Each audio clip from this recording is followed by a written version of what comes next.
Assalamualaikum warahmatullahi wabarakatuh. Nama saya Wulandari Mesa Putri dari kelas MBSC, ingin menjelaskan tentang PIBAR, CPM, dan job scheduling. Berikut 3 pemaparannya. P-chart adalah peta kendali untuk melaporkan bagian yang tidak sesuai atau cacat. Tujuan dari P-chart sendiri adalah yang pertama, menentukan nilai rata-rata atau level kualitas. Yang kedua, mencari tahu dari apa yang terjadi dari nilai rata-rata itu yang memungkinkan terjadinya perubahan atau tindakan tertentu. Yang ketiga, menaikkan kualitas dari suatu produk. Langkah-langkah yang harus dilakukan ketika kita mengerjakan P-chart. Yang pertama adalah tentukan nilai proporsi dari masing-masing. Rumusnya adalah P sama dengan NP bagi N, atau banyaknya yang cacat dibagi dengan banyaknya sampel. Yang kedua adalah hitunglah PIBAR-nya. PIBAR sama dengan delta NP dibagi dengan N. Jadi jumlah keseluruhan dari cacat itu dibagi dengan jumlah keseluruhan dari total sampelnya. Yang ketiga adalah buatlah UCL dan LCL. Dan step terakhir adalah buatlah peta kendalinya. CPM atau Critical Path Method atau metode jalur kritis adalah model kegiatan proyek yang digambarkan dalam suatu bentuk jaringan. Manfaat CPM ada 3. Yang pertama, memberikan tampilan grafis dari alur kegiatan sebuah proyek. Yang kedua adalah memprediksi waktu yang dibutuhkan untuk menyelesaikan sebuah proyek. Yang ketiga adalah menunjukkan alur kegiatan mana saja yang penting untuk diperhatikan agar tetap menjaga jadwal dari penyelesaian proyek itu. Langkah-langkah yang dapat kita lakukan ketika kita membuat CPM adalah yang pertama, membuat rincian kegiatan.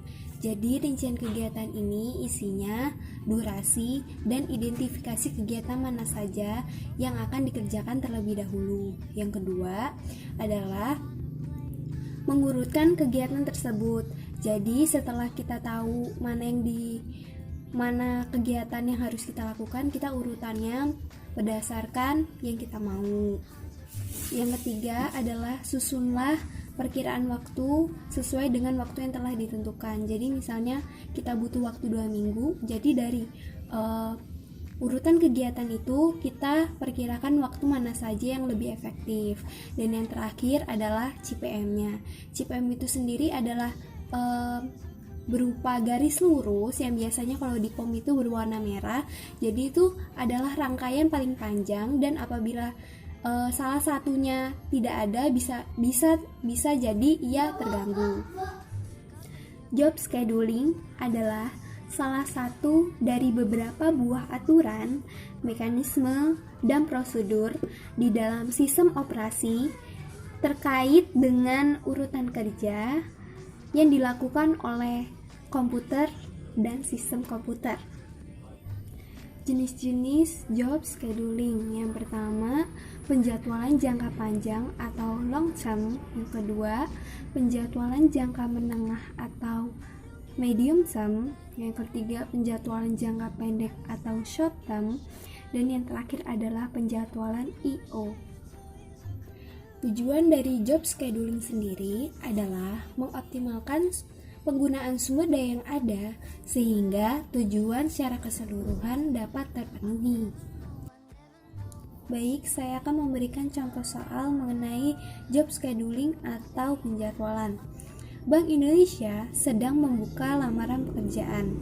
Ada 5 posisi yang bisa ditempati, yaitu teller, auditor, CS atau customer service, terus security dan back office.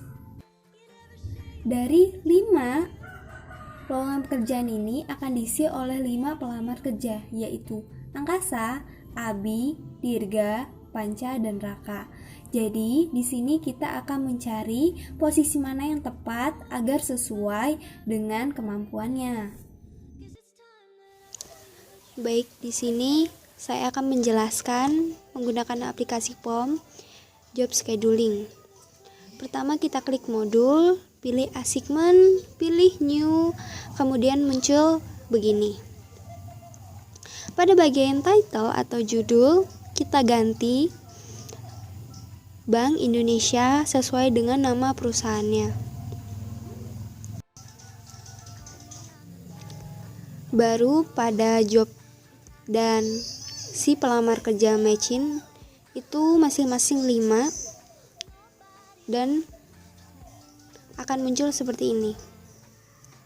Job 1, 2, 3, 4, 5 adalah nama pelamar kerjanya, yaitu Angkasa,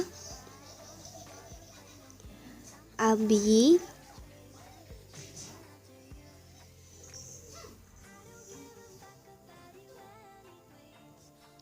Dirga,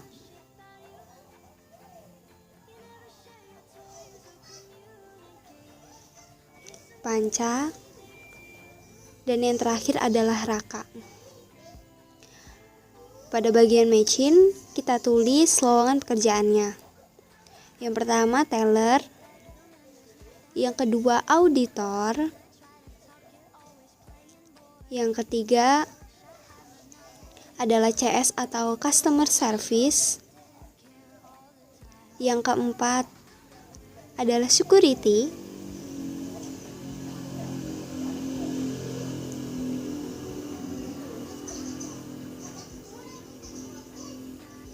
dan yang kelima adalah back office.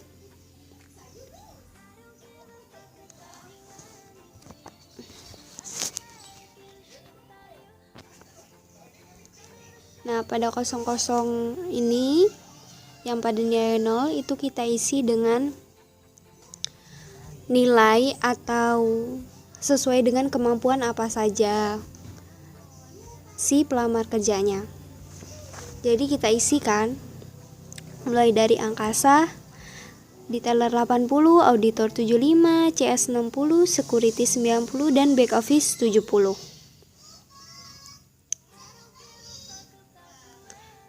Kemudian lanjut pada Abi, teller 60, auditor 90, CS 70, security 80, dan back office 75. Lanjut ke Dirga, teller 90, auditor 60, CS 75, security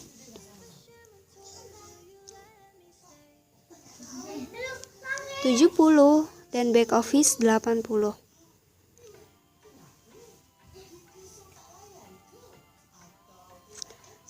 Kemudian Panca, teller 75, auditor 70, CS 80, security 60, dan back office 90.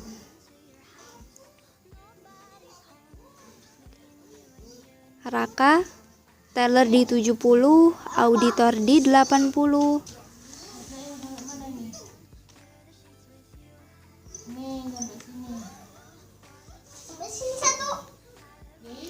customer service 90, security 75, dan back office 60. Kemudian kita solve.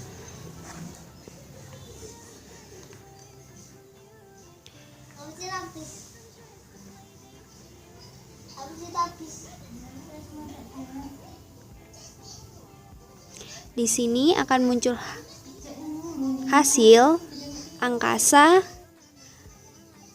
memenangkan security, jadi dia akan mendapatkan pekerjaan security.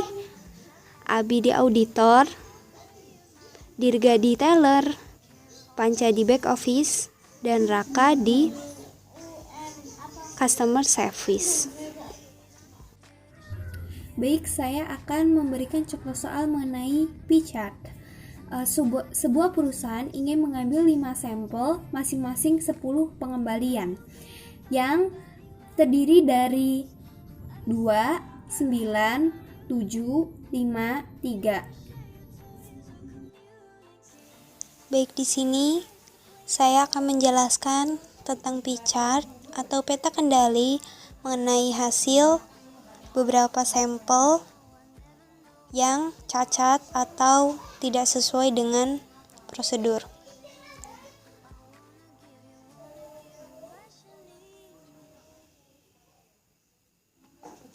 Pertama, klik quality control pada modul.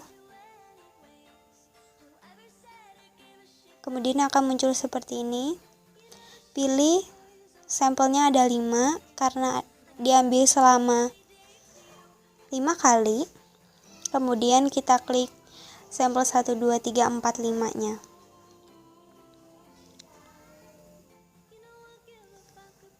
Kemudian kita isi.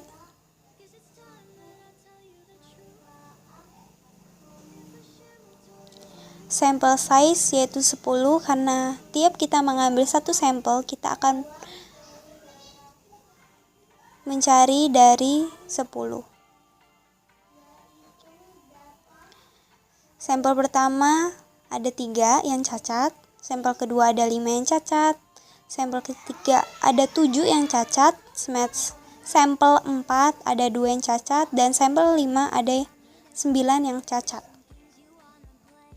Kemudian kita solution dan akan muncul seperti ini.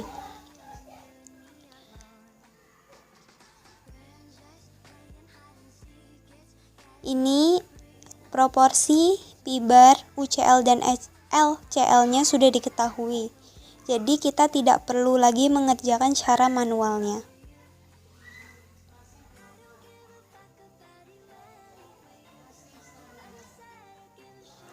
Terus total defect itu adalah total cacatnya sebanyak 26 buah. Sampelnya karena kita ngambil 10 kali, itu ada 50 karena 10 kali 5 itu adalah 50. Dan P-bar itu rumusnya NP dibagi N yang hasilnya 0,52.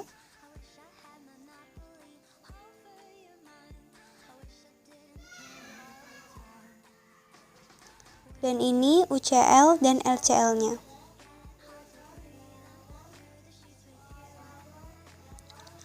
Kemudian kita cari chartnya atau grafiknya. Di sini belum melewati batas UCL dan LCL. Berarti ketika kita belum melewati, itu berarti masih ada batas aman. Berarti tidak ada atau belum ada hal yang perlu diperbarui atau diperhatikan, mengingat ini masih batas wajar atau normal. Baik, saya akan memberikan contoh soal mengenai CPM. Sebuah rumah ingin dikerjakan selama 40 hari, yaitu dengan urutan kegiatan pondasi selama 12 hari, tembok selama 7 hari, dinding selama 6 hari, atap selama 4 hari, terus listrik dan air selama 3 hari, dan finishing selama 6 hari. Jadi kita akan mencari jalur kritisnya. Jadi di sini saya akan menjelaskan tentang CPM atau metode jalur kritis kalau bahasa Indonesianya. Kita klik modul, pilih quality control, pilih new dan single time. Kemudian akan muncul ini. Karena activity kita ada 7, jadi kita pilih sebanyak 7 itu. Nah, A, B, C, D, E, F, G ini adalah pondasi, tembok, dinding, atap, listrik, air, dan finishing. Jadi kita buat singkat aja sebagai A, B, C, D, E, F, G. Dan activity time itu adalah jumlah hari yang bisa kita selesaikan dalam pekerjaan tersebut. Jadi A-nya 12 hari, B-nya 7 hari, C-nya 6 hari, D-nya 4 hari, E-nya 3 hari, F-nya 3 hari, dan G-nya 6 hari. Yang 1, 2, 3, 4, 5, 6, 7 itu adalah pendahulu. Jadi sebelum kita mengerjakan C, kita harus mengerjakan A terlebih dahulu. Sebelum kita mengerjakan D, kita mengerjakan B terlebih dahulu. Begitupun seterusnya.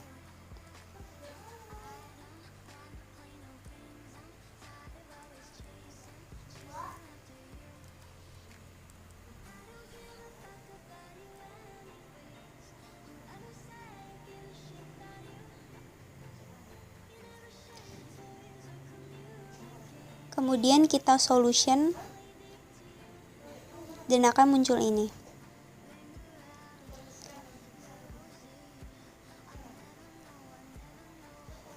Jadi early start dan early finish adalah apabila kita ingin mengerjakan kegiatan ini dalam tempo yang cepat. Dan late start juga late finish adalah apabila kita melakukan kegiatannya sedikit lebih lama. Gak akan terlambat kok, tapi emang sedikit lebih lama.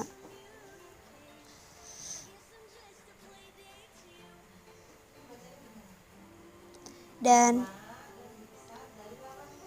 kita cat, akan muncul seperti ini. Pada garis warna merah, huruf A, C, E, dan G adalah jalur kritisnya. Ini adalah jalur kritisnya, adalah jalur yang paling cepat bisa kita lalui ketika kita membuat rumah ini.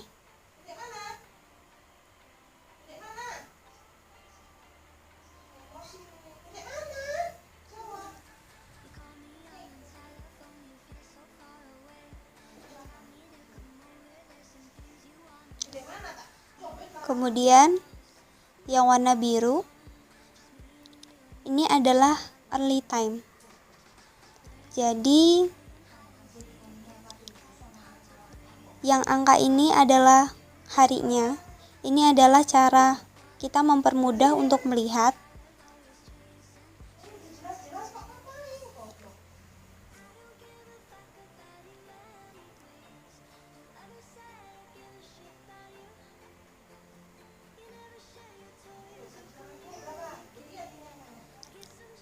Kemudian ini adalah late start juga late finish. Jadi yang warna kotak-kotak ini itu adalah late start juga late finish.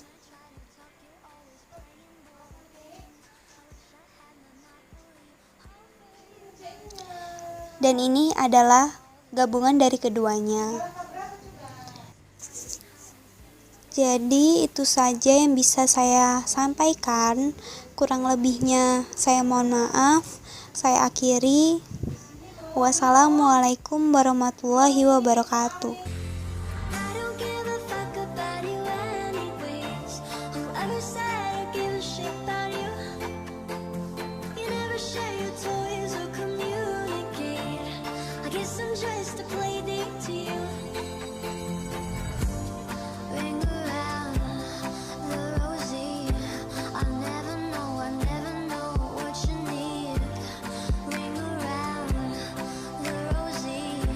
I wanna give you one